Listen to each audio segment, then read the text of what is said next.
जी अस्सलाम वालेकुम स्टूडेंट्स। कैसे हैं आप लोग? I hope you all are fine. आज हमारा लेक्चर है नेचुरल हिस्ट्री ऑफ डिजीज़। ये हमने लास्ट टाइम डिस्कस किया था, लेकिन इसकी मैं रिकॉर्डिंग नहीं आप लोगों को सेंड कर सका था क्योंकि रिकॉर्ड हो नहीं रहा था। तो रिकॉर्डिंग थी नहीं, इस वजह से वो सेंड नहीं हुआ था। अभी मैं आपको इसकी हम रिकॉर्डिंग भी करेंगे साथ साथ, और इसको हम जल्दी से कंपाइल करेंगे। बिस्मिल्लाहिर्रहमानिर्रहीम।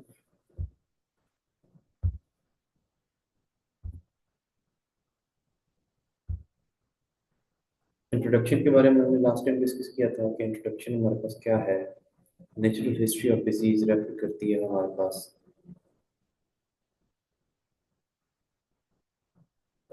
History of disease refers to the progress of disease, progress in an individual over time in the absence of interaction। इसमें हमने देखना क्या है कि हमारे पास क्या क्या चीज़ें होती हैं। हमें देखना है कि हमारे पास इकोलॉजिकल ट्राइएड को कवर कौन कौन सी चीज़ें करती हैं, हमारे पास क्या क्या चीज़ें हैं उसको क्लियर करने के लिए या उसमें इंटरेक्शन करने के लिए। हमने लास्ट टाइम डिसाइड किया था कि इकोलॉजिकल ट्राइएड में हमारे पास तीन चीज़ें होती हैं। एनवायरनमेंट होता है, फैक्टर्स होते हैं, और हमारे पास होस्ट होता है। इन तीन चीज़ों का जब तक आपस में इंटरेक्शन नहीं होगा तब तक हम लोग किसी भी डिजीज के अक्कर होने से पहले फेज में होंगे। और जब हमारे पास ये आपस में इंटरेक्ट करेंगे तो हमारे पास डिजीज क्या होगी? अक्कर हो जाएगी। अब डिजीज जब अकर हो जाएगी तो हमने क्या करना है कि हम हमारी जो उसका स्प्रेड है हमने उसको रोकना है, हमारी डिजीज को हमने रिकवर करना है, और हमने जितनी डिसेबिलिटीज हो सकती हैं उस डिजीज से हमने उसको कवर करना है।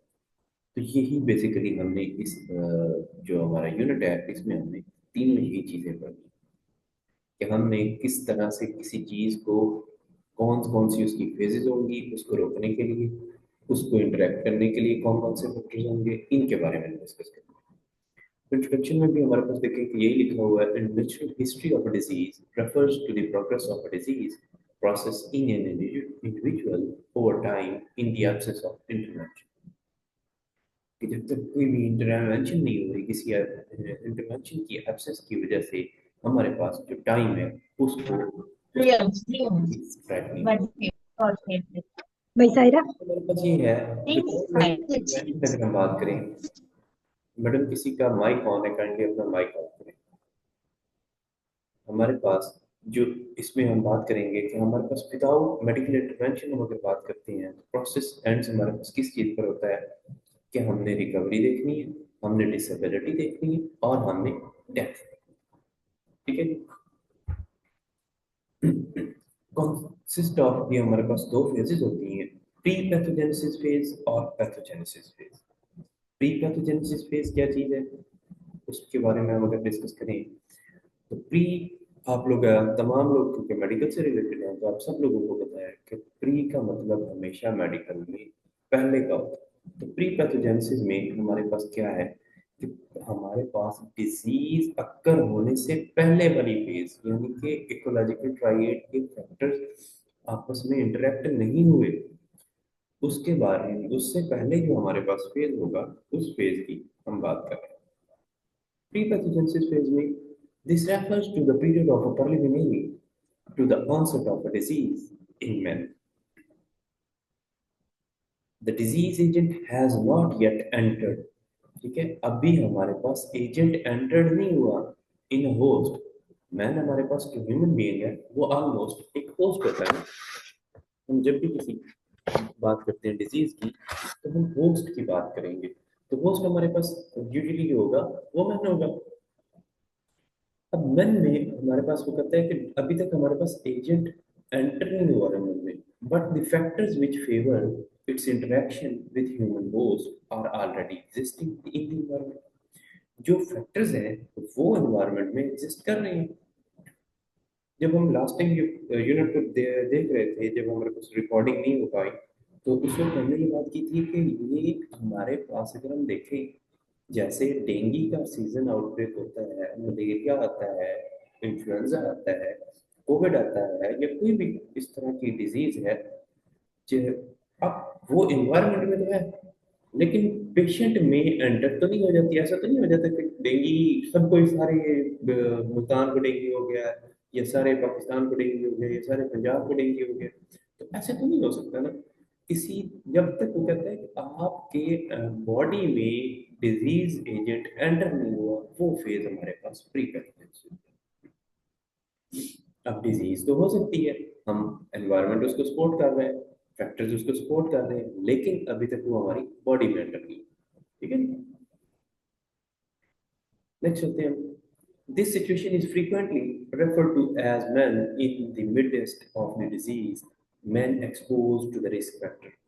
जैसे कि हम लोग बात करते थे, ये भी हमारे पास प्री पैथोजेनेसिस फेज ही होगी कि हम, आप कोविड आउटब्रेक में या डेंगू आउटब्रेक में आप उस यूनिट में काम कर रहे हैं, तो आप उसको environment risk of the disease तो आपको है, आप एक्सपोज तो है, पेशेंट से एक्सपोज तो है, अब आप डिजीज से एक्सपोज हैं, आपको किसी भी टाइम हो सकती है। जैसे इसमें और भी बहुत सारी एग्जाम्पल आ सकती हैं, जैसे कि हम लोगों को प्रिक का हर टाइम होता है, चांस होता है कि हमें किसी भी प्रिक हो सकता है, तो हम लोग अपनी वैक्सीनेशन करवाते हैं, फिर उसको प्रिक से बचते हैं, फिर उसकी सारी रिक्वायरमेंट्स को पूरा करते हैं अगर प्रिक हो जाता है तो।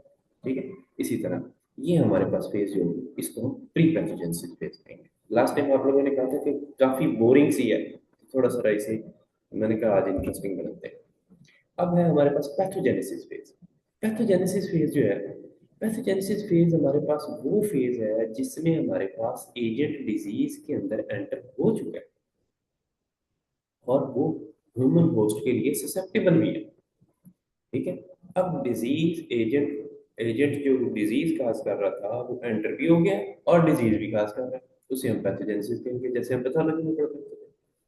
After the entry, agent multiplies and induces tissue and physiological changes. जब एंट्री होगी तो हमारे पास फिजियोलॉजिकल चेंजेस होंगे, फिर उसके बाद क्या होगा, डिजीज प्रोग्रेस करेगी through the period of incubation. Incubation period, time period हमारे पास वो टाइम पीरियड होता है जिसमें हम लोग डिजीज अक्कर होने से पहले उसका जितना टाइम पीरियड उस डिजीज को रिक्वायर होता है उसके एजेंट को, वो उतने टाइम पीरियड में हमारे अंदर ग्रो कर रहा होता है।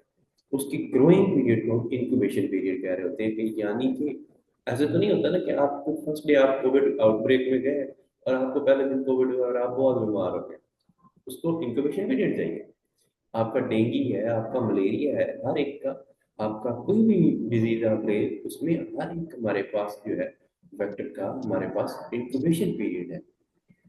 इतने दिन में वो डिजीज हमारे अंदर ग्रो करके हम आगे स्प्रेड कर सकते हैं, उसको हम बेसिकली इंक्यूबेशन पीरियड कहेंगे। जब तक आपका इंक्यूबेशन पीरियड है, तब तक आपको डिजीज से रिलेटेड सिम्टम्स भी नहीं आएंगे, कम आएंगे, और डिजीज आप आगे स्प्रेड भी नहीं कर पाएंगे। ठीक, ये चीज। अब पैथोजेनेसिस फेज में हमने कहा कि हमारे पास डिजीज हो गई है, और वो हमारे पास जब तक हमारे पास उसमें फिजियोलॉजिकल चेंजेस हो रही हैं, अब क्या हो रहा है जी, फिजियोलॉजिकल चेंजेस होंगी, पीरियड ऑफ इंक्यूबेशन पीरियड उसका देखते हैं हम, उसके बाद related through the period of early and let pathogenesis, हम उसमें देखेंगे कि हमारे पास अर्ली पैथोजेनेसिस क्या है या लेट पैथोजेनेसिस क्या है। Final outcome of the disease में भी रिकवरी। हमें हमने शुरू में डिसाइड किया था कि जब हमारे पास कोई डिजीज हो जाएगी तो हम क्या करते हैं, हमने रिकवरी फेज को देखना है, हमने डिसेबिलिटी को देखना है, हमने डेथ को देखना है, इन चीजों को हमने मेंटेन करना है। पैथोजेनेसिस में हमने कहा कि हमारे पास, क्योंकि हमारे पास अर्ली पैथोजेनेसिस और लेट पैथोजेनेसिस नहीं, तो उसके बारे में हम बात करते हैं। In chronic disease the early pathogenesis phase is less dramatic and is also called as pre symptomatic phase. ये हमारे पास प्री सिम्प्टोमेटिक फेज है जिसमें हमारे पास सिम्टम्स नहीं आ रहे, सिम्टम फ्री है।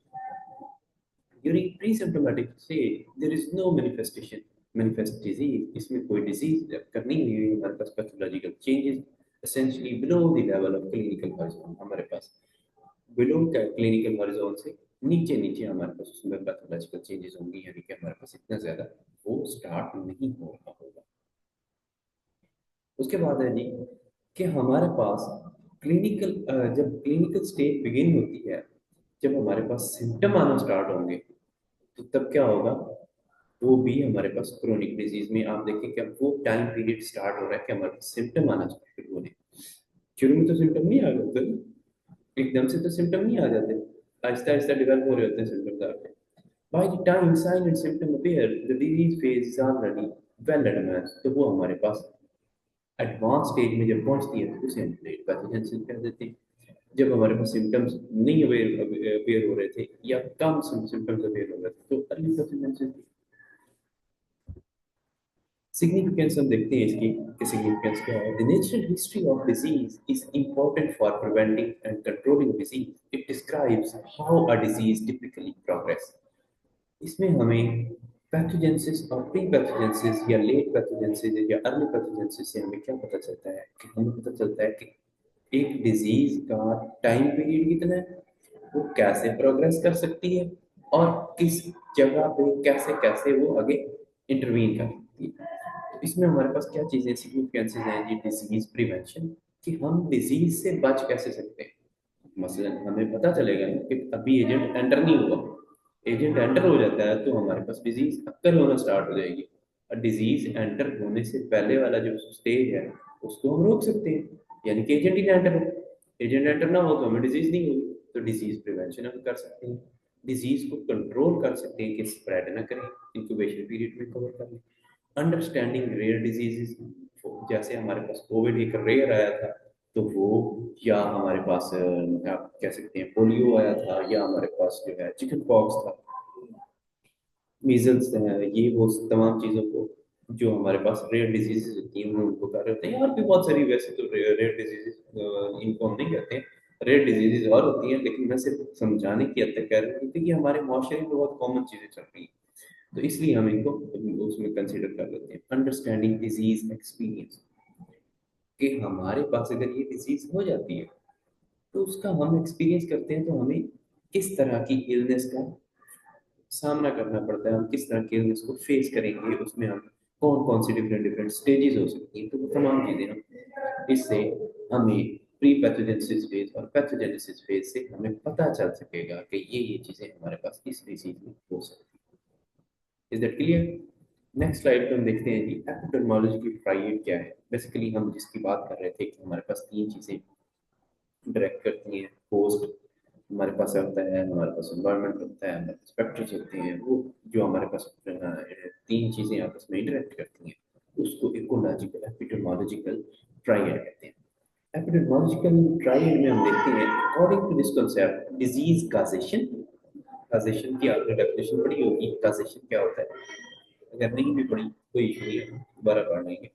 उसमें वो कहता है कि काजेशन वो चीज़ होती है जिससे डिजीज हो रही होती है। एक होता है एसोसिएशन, एसोसिएशन और चीज होती है, काजेशन और चीज होती है। एसोसिएट होता है उस चीज के साथ रिलेट करना। ठीक है, ये कुछ टर्म्स आपकी हैं, मैं वो आपको टर्म्स हम उन पर डिस्कस कर लेंगे। फॉर एग्जांपल हम काजेशन और एसोसिएशन में हम बात करते हैं कि काजेशन हमें वो एसोसिएशन है कि लंग कैंसर हमें स्मोकिंग से हो सकता है, और काजेशन स्मोकिंग काज करता है, स्मोकिंग की वजह से होता है, तो उसे इसमें ये डिफरेंस होता है। इसके बारे में हम फिर बात करेंगे। अभी तो हम बात करते हैं कि हमारे पास एपियोलॉजिकल ट्रायड में हमारे पास causation in addition to the causal agent, disease cause करने वाला एजेंट होना चाहिए, factor relating to the host, factors relating to the host होने चाहिए, और एनवायरनमेंट आर इक्वली इंपॉर्टेंट। ये तमाम चीजें इक्वल इंपॉर्टेंट हो तो हमारे पास वेदर और not disease will occur in the spore, तो डिजीज होस्ट को होगी या नहीं होगी। फॉर एग्जाम्पल हम ट्यूबरकल बैक्टीरिया की बात कर लेते हैं, ट्यूबरक्लोसिस की बात कर लेते हैं। तो develops tuberculosis but the same exposure in an understanding in an undernourished or immunocompromised person clinical may result in clinical may result in clinical disease, and exposure occurs more in the overgrowth. For example, हमने कहा था कि हम अगर tuberculosis की bacteria की बात करते हैं, माइक्रोबैक्टीरियम ट्यूबरक्लोसिस की बात कर रहे हैं, तो अब क्या है हमारे पास कि हम जहाँ पे टीबी वाला पेशेंट हमारे पास होगा, तो टीबी वाले पेशेंट के इर्द गिर्द का जो माहौल होगा वो उसको फेस करेगा कैसे। अगर आप एक ओवर क्राउडेड एरिया में हैं और वो पर्सन उसी एरिया में है, तो वो उस क्राउड को ट्यूबरकुलोसिस करवा सकता है।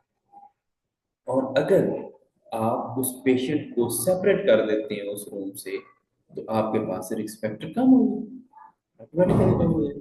ठीक है, ये एग्जांपल थी उसकी। इसमें आप देखें एपिडर्मोलॉजिकल ट्रायल, आपके पास ये पिक्चर शो हो रही होगी। इसमें अगर आप देखें तो आपको शो हो रहा होगा कि हमारे पास एपिडर्मोलॉजिकल ट्रायल में एनवायरनमेंट, होस्ट, एजेंट, ये तीनों इंटरेक्ट करेंगे तो डिजीज अकर होगी। होस्ट हमारे पास ह्यूमन हो सकता है, एनिमल हो सकता है। एनवायरनमेंट हमारे पास क्लाइमेट हो सकता है, हाउस होल्ड हो सकता है, हेल्थ केयर सेटिंग हो सकता है, ट्रैवल कर सकते हैं। एजेंट हमारे पास बैक्टीरिया हो सकता है, वायरस हो सकता है, फंगाई हो सकता है, पैरासाइट्स हो सकते हैं। ठीक है, आगे है जी एजेंट। एजेंट क्या चीज है? अब एजेंट को हम डिफाइन कर लेते हैं। Agent is defined as a substance living और नॉन लिविंग। ये लिविंग भी हो सकता है, नॉन लिविंग भी हो सकता है, या फिर फोर्स टेंजिबल भी हो सकती है, इनटेंजिबल भी हो सकती है, एक्सेसिव प्रेशर भी हो सकती है, और रिलेटिव लैक भी हो सकता है।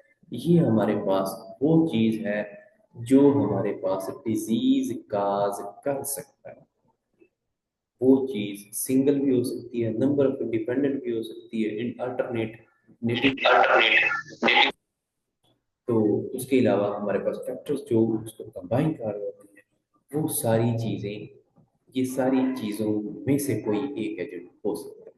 लिविंग होगा, नॉन लिविंग होगा, तमाम कोई भी हमारे पास जितने पैरासाइट्स होते हैं, कुछ लिविंग होते हैं, नॉन लिविंग होते हैं, कुछ हमारे पास जो होते हैं फोर्सेबल होते हैं, टेंजिबल होते हैं, कुछ इनटेंजिबल होते हैं, कुछ हमारे पास जो होते हैं वो सिंगल एजेंट होते हैं, कुछ मल्टीपल एजेंट्स होते हैं। बहुत सारे इसमें डिफरेंट डिफरेंट हो सकते हैं। ठीक, तो ये हमारे पास बेसिकली एजेंट होते हैं। एजेंट में फैक्टर्स क्या है जी? बायोलॉजिकल एजेंट्स क्या होते हैं? These are living agents. ये हमारे पास लिविंग एजेंट होते हैं। इसमें कौन कौन से हैं? वायरस है, बैक्टीरिया है, फंगाई है, प्रोटोजोआ है। इन्फेक्टिविटी की अगर हम बात करें तो ability of agent to invade and multiply in host. जब हमारे पास एजेंट इन्वेड करेगा किसी चीज में और मल्टीप्लाई होगा होस्ट के अंदर, तो उसे इन्फेक्टिविटी कहेंगे। पैथोजेनिसिटी कब होगी?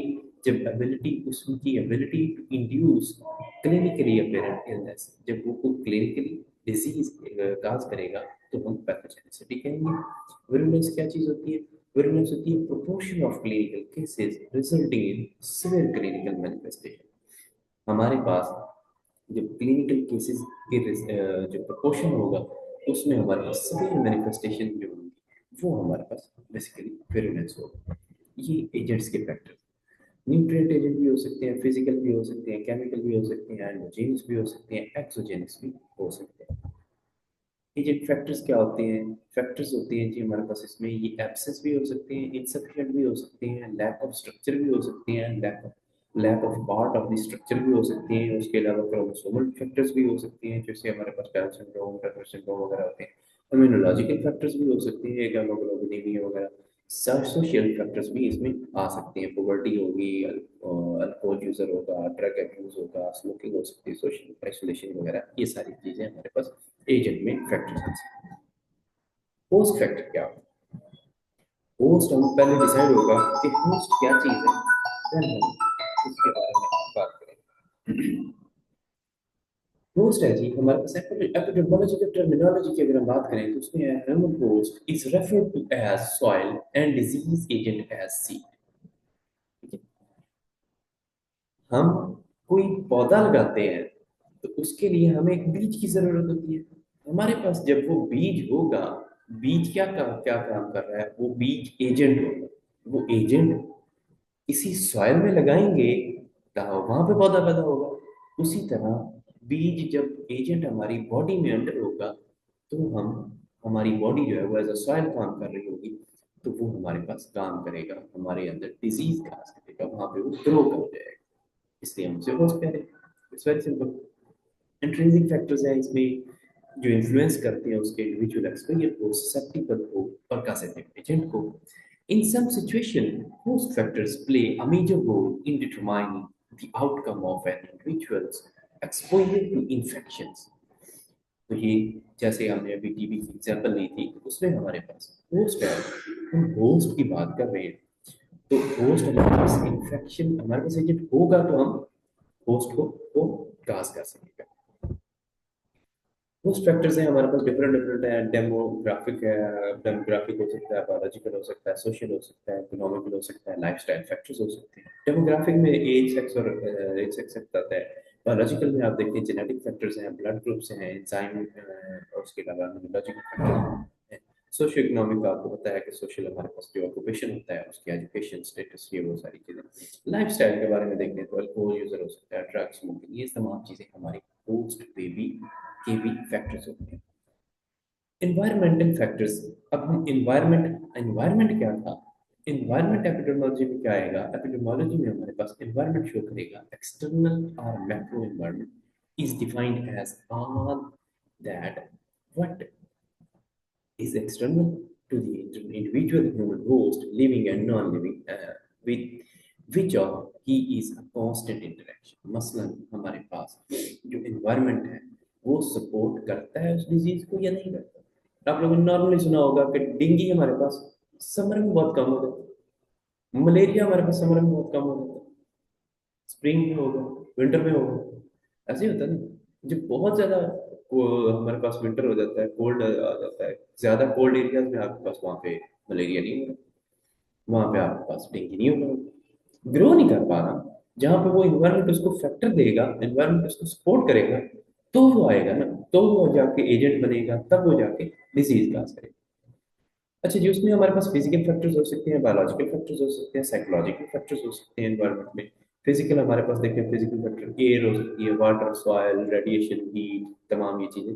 हमने कहा जैसे आप लोगों ने नॉर्मली सुना था कि कोविड आया था तो सर्दियों में बड़ा बहुत ज्यादा फैल गया, गर्मियों में कोविड के केसेस हमारे पास कम हो रहे हैं, हालांकि कम नहीं हो रहे थे, वो इन्वायरमेंट भी उसको सपोर्ट कर रहा था। बायोलॉजिकल में अगर हम देखें तब हम बेसिकली हम नमूनिया को उसके साथ रिलेट कर देते होते थे। बायोलॉजिकल की बात करें तो बायोलॉजिकल में हमारे पास इंसेक्ट्स हैं, रोडेंट्स हैं, एनिमल्स हैं। साइकोलॉजिकल में हमारे पास साइकोलॉजिकल मेकअप है किसी भी चीज़ का, स्ट्रक्चर है, फंक्शन है, सोशल ग्रुप के हवाले से। नेक्स्ट है हमारे पास ट्राइंगल ऑफ एपिडेमोलॉजी क्या होती है। वही हमारे पास जो एपिडेमोलॉजी का ट्राइड होता है उसे ही हम ट्राइंगल ऑफ एपिडेमोलॉजी कहते हैं। यानी कि हमारे पास टाइम के अंदर, पहले हमने कहा था कि ये तीनों चीजें इंटरेक्ट हो रही हैं तो ये हमारे पास क्या करेंगे, डिजीज काज कर रही है। अब हम कह रहे हैं कि with in a time period, अगर ये with in a time period होगी तो ट्रायंगल ऑफ एपिडेमोलॉजी के लिए हमारे पास एक डिजीज काज कर सकता है। हमने टाइम को यहाँ पे मेंटेन किया हुआ है कि होस्ट, एजेंट, एनवायरनमेंट, ये तीनों आपस में इंटरेक्ट कर रहे हैं एट द सेम टाइम, तो डिजीज हो जाएगी। ऐसे नहीं है कि आपकी बॉडी में वो एजेंट एंटर हो जाए, होस्ट के अंदर एजेंट एंटर हो गया और एनवायरनमेंट में सपोर्ट करना है 6 मंथ बैक आफ्टर, तो अगर 6 मंथ आफ्टर वो सपोर्ट करेगा तो उस टाइम में हमारे पास डिजीज अगर नहीं होगी। बेसिकली हम यहाँ पे ये बात कर रहे हैं। और अगर हमारे पास एनवायरनमेंट भी वो वाला हमारे पास सेम टाइम पे हो, फॉर एग्जाम्पल हम डेंगू की बात कर रहे हैं, तो अब फुल गर्मी में आपके पास डेंगू के चार पे केसेस कम आएंगे, मलेरिया के कम आएंगे, लेकिन फुल सर्दी में आपके पास ये पेशेंट ये केसेस कम होंगे। अभी अगर हम बात करें स्प्रिंग में, तो स्प्रिंग में आपके पास ये केसेस बहुत बढ़ जाएंगे क्योंकि वो टाइम है, एजेंट एंटर हो रहा है होस्ट में और एनवायरनमेंट उसको सपोर्ट कर रहा है। ठीक है, यही तो हम अब तक इस चैप्टर में बात कर रहे थे। In addition to the host agent environment, one more factor, time factor, is added: time count for incubation period, life expectancy of the host, and pathogenesis duration of the host will be illness.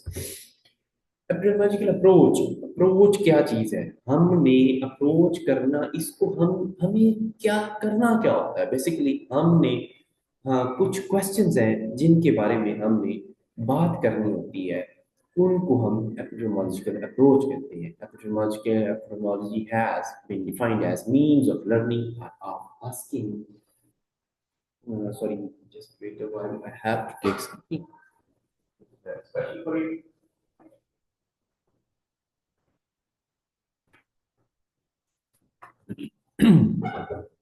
जी, तो इसमें हमने basically वो चीजें जो हमने epidemiological approach में हमने देखनी है, उनको हम कहेंगे कि कोई भी चीज हमारे पास स्प्रेड हो रही है या आउटब्रेक हो रही है या कैसे वो आगे काम चल रहा है या वो किस तरह से एनवायरनमेंट में वो सारी चीजें आपस में इंटरेक्ट कर रही हैं, तो उसमें हम देखते हैं कि हमारे कुछ क्वेश्चन कि what, where, when, who, why and how. Basically हमारे पास एपिडेमियोलॉजिकल अप्रोच इन क्वेश्चंस को हम करेंगे कि कोई डिजीज हो रही है, क्या हो रहा है, उसमें कहाँ पे हो रही है, कब हो रही है, कौन कर रहा है, कैसे हो रही है, और क्यों हो रही है।